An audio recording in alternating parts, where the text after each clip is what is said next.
امریکہ کے لیے پاکستان کے سابق سفیر حسین حقانی کی ویزا سکینڈل پر لبکشائی کے بعد سے یہ معاملہ قومی سطح پر ایک بار پھر زیر بحث ہے کہ 2008 سے لے کر 2013 تک واشنگٹن میں پاکستانی سفارت خانے کی جانب سے جس فراخ دلی کے ساتھ بغیر کسی تحقیق و تفتیش کے امریکی شہریوں کی کھیپ کو ویزوں کا اجرا کیا گیا، اس کا ذمہ دار کون ہے؟ اور اس دوران اتنے بڑے پیمانے پر امریکی شہری پاکستان میں کیا خدمات انجام دینے کے لیے آتے رہے؟ دیکھا جائے تو 2008 کے انتخابات میں پاکستان پیپلز پارٹی کی واضح کامیابی کے کچھ عرصے بعد 1999 سے برسر اقتدار فوجی آمر پرویز مشرف نے منصب صدارت کو چھوڑ دیا تھا، جس کے بعد پیپلز پارٹی کے شریک سربراہ آصف علی زرداری ملک کے سربراہ بنے تھے اور پیپلز پارٹی کی وفاقی حکومت کے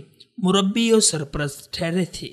دوسری طرف اگر دیکھا جائے تو امریکہ کے سیاسی، انتظامی اور عسکری مداخلت کا سلسلہ گو 9/11 کے بعد سے ہی شروع ہو گیا تھا اور طاقت کے نشے میں چور امریکیوں کو پاکستان کے معاملات میں اس حد سے زیادہ مداخلت کا راستہ پرویز مشرف ہی نے دکھایا تھا۔ تاہم 2008 میں سلطانی جمہور آنے کے بعد قوم کو یہ توقع ہو چلی تھی کہ فوجی آمریت کے دور سیاہ کی ان پالیسیوں کو تبدیل کر دیا جائے گا جنہوں نے پاکستان کے اقتدار اعلیٰ اور قومی خود مختاری کو امریکہ کے ہاتھ گروی رکھ دیا ہے۔ مگر افسوس صد افسوس بدقسمتی سے پیپلز پارٹی کا دور حکومت اس باب میں پہلے کی طرح ہی امریکہ کی بے دام غلامی سے عبارت رہا، بلکہ بہت سے معاملات میں عہد آمریت سے بھی بری طرح امریکہ کے لیے غیر ضروری سہولت کاری اس دور میں دیکھی گئی۔ چنانچہ امریکی اہلکاروں کے لیے ضابطے کی کارروائی کو معطل کر کے ویزوں کے بے تحاشا اجرا کا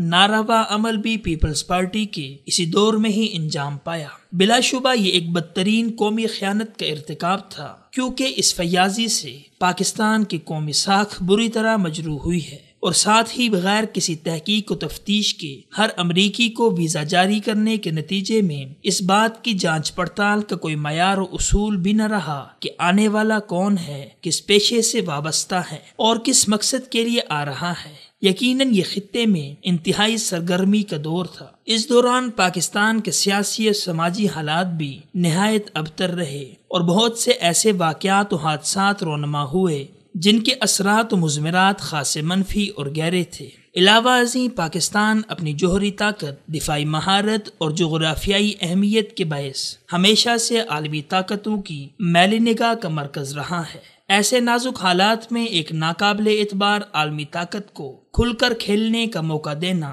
کس قدر ملک کو تباہ کرنے کا ذریعہ بن سکتا تھا، یہ ہر ذی شعور اور محب وطن پاکستانی پر خود بخود واضح ہے، کیونکہ ضابطے کی کارروائی پوری کیے بغیر آنے والے امریکیوں نے اس دوران ملکی حالات بگاڑنے میں ضرور حصہ لیا ہے، اور اس بات کا بھی خدشہ موجود ہے کہ انہوں نے پاکستان کے حساس معاملات، مقامات اور تنصیبات تک رسائی بھی حاصل کر لی ہوگی۔ یقیناً اس پس منظر میں آج اس کا الزام جس کے سر بھی تھوپ دیا جائے، خواہ کوئی بھی اس سب کا ذمہ دار ہو اور اس کی جو بھی نیت ہو، حقیقت یہ ہے کہ اس نے قوم کے ساتھ بدترین خیانت کی ہے، اور وقت کا تقاضا بھی یہی ہے کہ حقانی کے انکشافات کی روشنی میں اس معاملے کی مکمل تحقیقات کر کے اصل حقائق قوم کے سامنے لائے جائیں۔ اگرچہ وزیر داخلہ کا یہ کہنا بھی خوش آئند ہے کہ آئندہ کوئی بھی پاکستان کو اس انداز میں غیر ملکیوں کی چراگاہ نہیں بنا سکے گا، پس اگر انہوں نے اس ضمن میں کوئی رہنما نظام، قانون یا اصول بنا لیے ہیں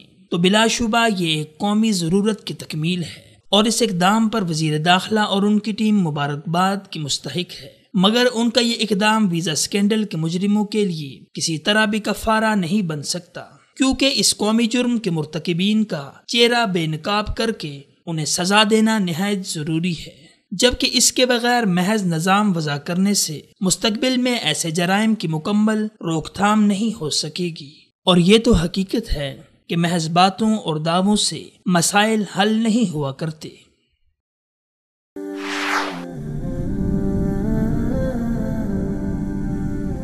وصال اردو، حق کا راہی